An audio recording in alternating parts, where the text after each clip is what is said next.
Good morning, everyone. I would like to thank the organizers for allowing me for this talk. So, today I would be talking on how to do endoscopic ultrasound guided FNA. So, the first step while you are planning to do an FNA is just think beyond needle insertion. So, needle insertion comes much later when you are planning to do an FNA. First is do a pre-procedure checklist, outline the lesion, puncture, aspiration of cytological material, and then how to manage the specimen. So pre-procedure checklist. So what all things would you look? So first thing is whether look for whether patient has some coagulation abnormalities or not, whether his platelet count is less than 50,000 or INR of more than 1.5. In that scenario, what you would require is you would have to correct the coagulopathy and then plan an FNA.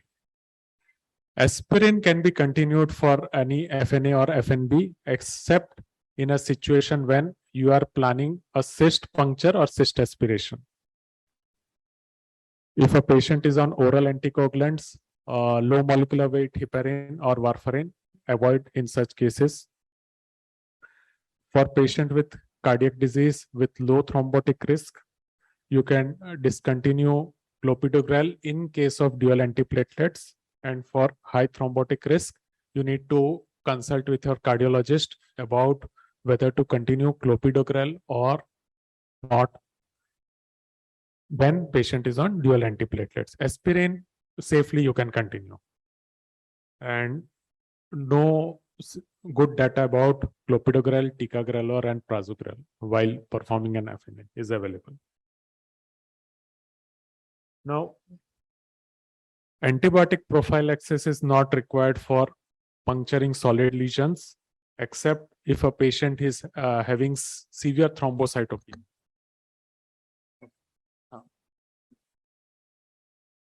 So, except if a patient is having severe neutropenia or patient is child C cirrhosis, in that scenario, otherwise antibiotic prophylaxis is not required. For cystic lesions, you would definitely want to give an antibiotic prophylaxis whenever you are planning puncturing a cyst or cyst aspiration.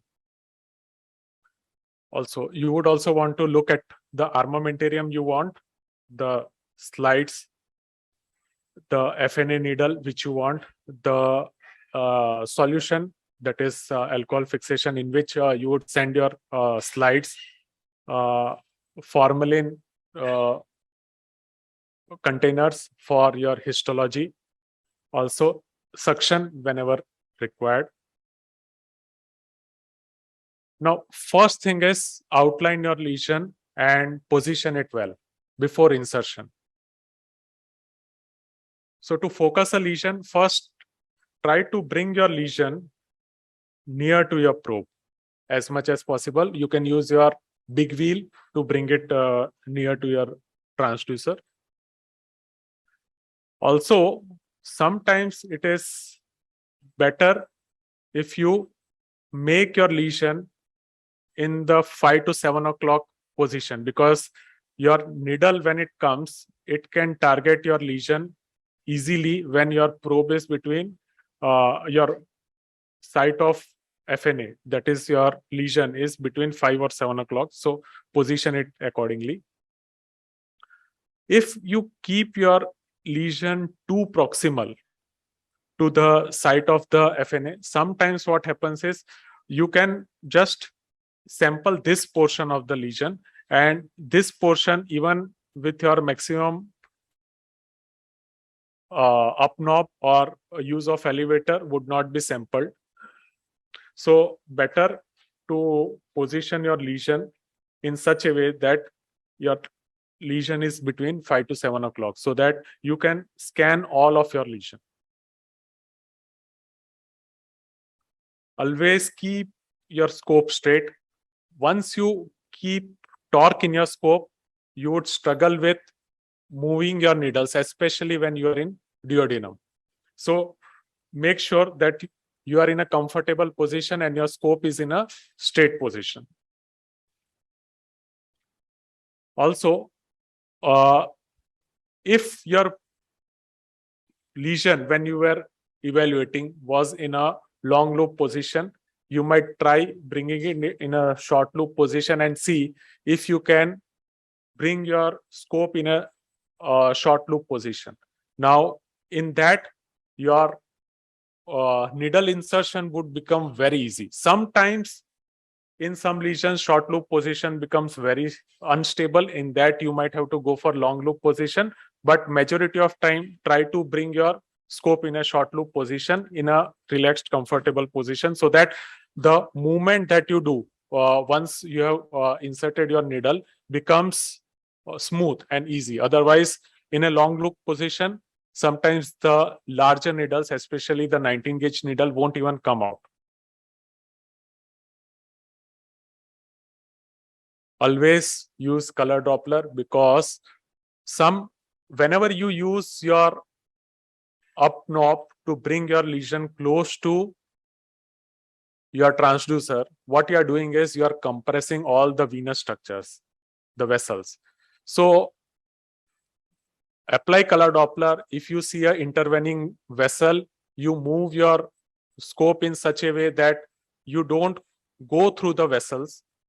In addition, once you have done that, you have selected your area of doing your FNA or FNB, relax your knob, apply color Doppler again. Sometimes you would, to your surprise, notice that there was a vessel, and because of your transducer, you have used maximum up knob, it was compressing the vessel.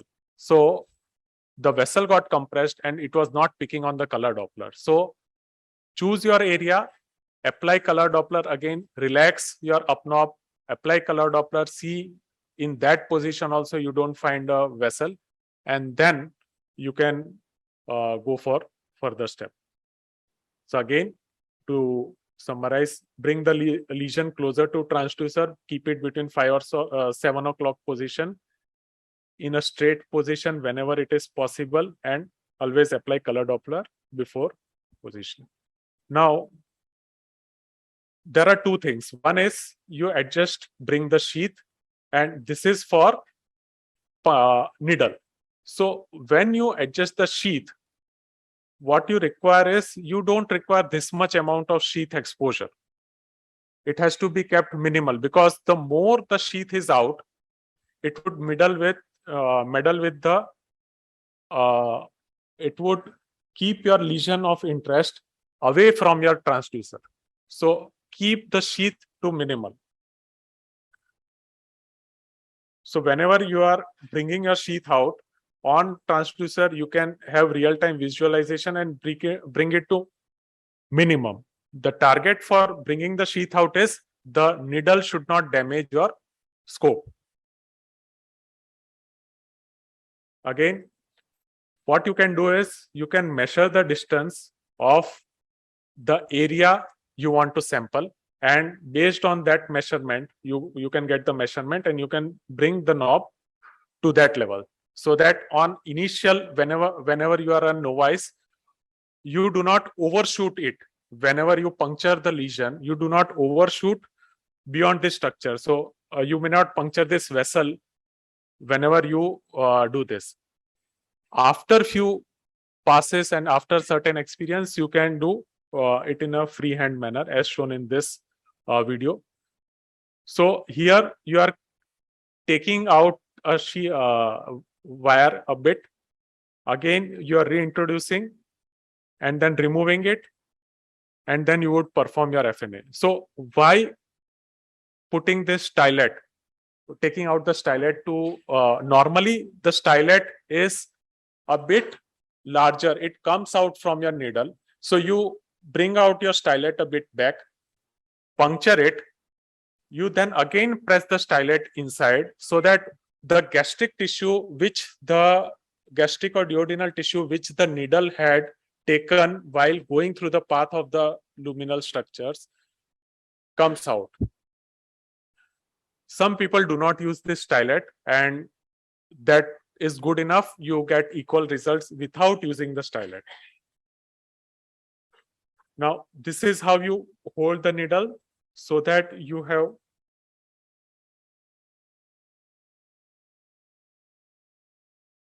okay.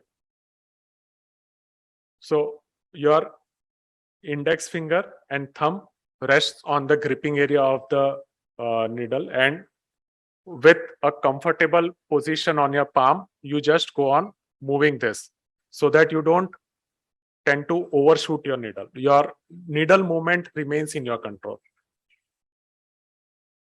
Now, in addition to this, as Vikram sir mentioned in the morning lecture, you can do certain things to optimize your needle visualization. So, few things the needle companies have done which are needle related. So what they have done is they have made the surface corrugated by various means, either sandblasting or using laser. And now sometimes they even use the polymeric coating, which makes the needle visualization a bit better. But some things are in your control. You change the frequency, zoom it so that unnecessary area is not utilized. Keep the focus at or distal to the tip. You can use compound imaging and tissue harmonic for better visualization. Now, if you can see in this needle, so this portion is very well visualized. This portion, whenever it comes out, this portion is visualized and this portion is not seen. It is seen as a gap. So this portion is well visualized because of the reverberating artifacts, because the ultrasound waves here are parallel to this needle. So this segment of the needle would be well visualized. The distal most portion is well visualized because of the treatment that the needle companies have done. And this portion, the gap that you are seeing in between, can be seen better by using all these maneuvers.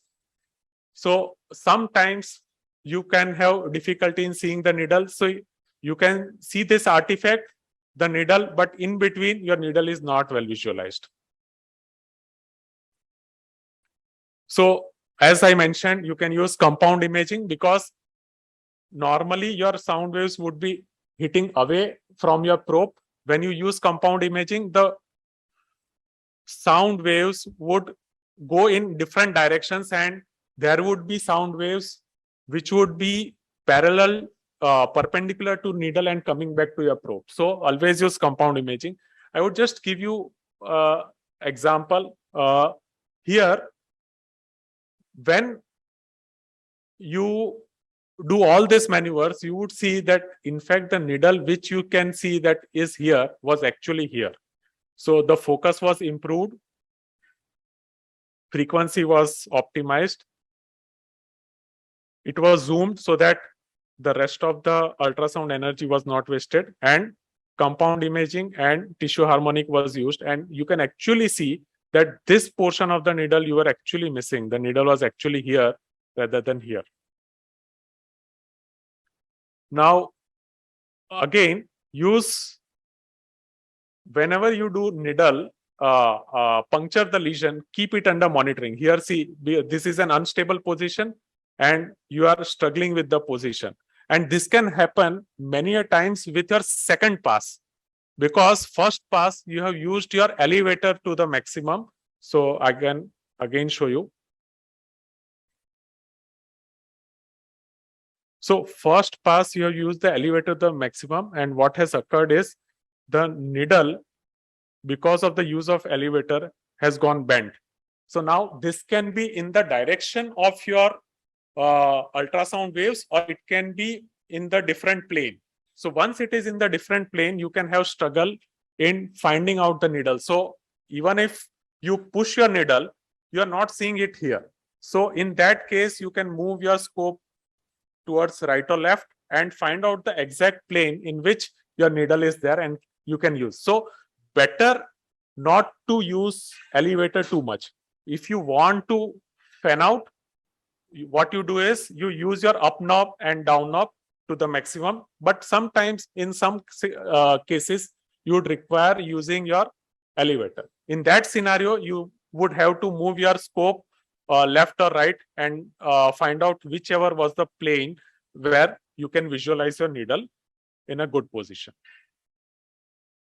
So always try to fan out. You can use two ways. Either you can use your knob, you can use your elevator, and you can use multiple passes in each direction.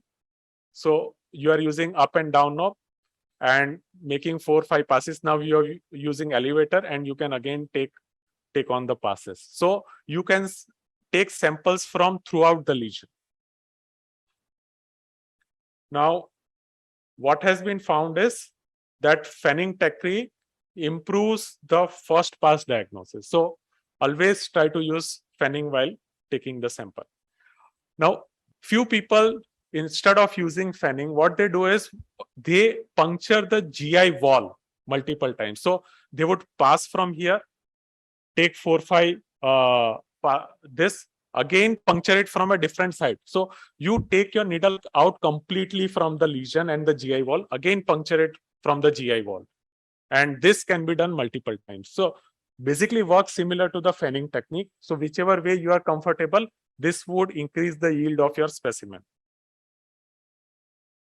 Now, suction method can also be used. In suction method, you close the knob, apply the suction. Now, once you have applied the suction, you puncture the lesion, attach the syringe with the suction, open the knob, and then you do FNA with suction method. Multiple size of syringes can be used. Now, usually it brings more blood. So I would give you certain examples where it can be used. In general, you might not require using suction in each and every patient. In capillary method, what is being done is you remove the stylet slowly. This gives a suction pressure, but this is quite lower. It is, I would say, 100 times lower. Yes, sir. We'll have to stop the presentation Okay. because we are ready with the case here. Okay, sir. So just a last slide. After that, sir, I would just hurry it up. I would just give one last slide. So, Okay. there is no fun in going with any kind of needle. Whichever needle you are comfortable, you can use it. This is an RCT which showed you can use any kind of needle, giving good results. Only thing is with reverse bevel and manganese tip needle, you might have to use suction. If your first pass is adequate, not adequate, and while taking the tissue, you can prepare a slide, also take histology, and always see the tissue in macroscopic. See if you have got 4 mm of your tissue. So what has been found is this is macroscopic on-site evaluation.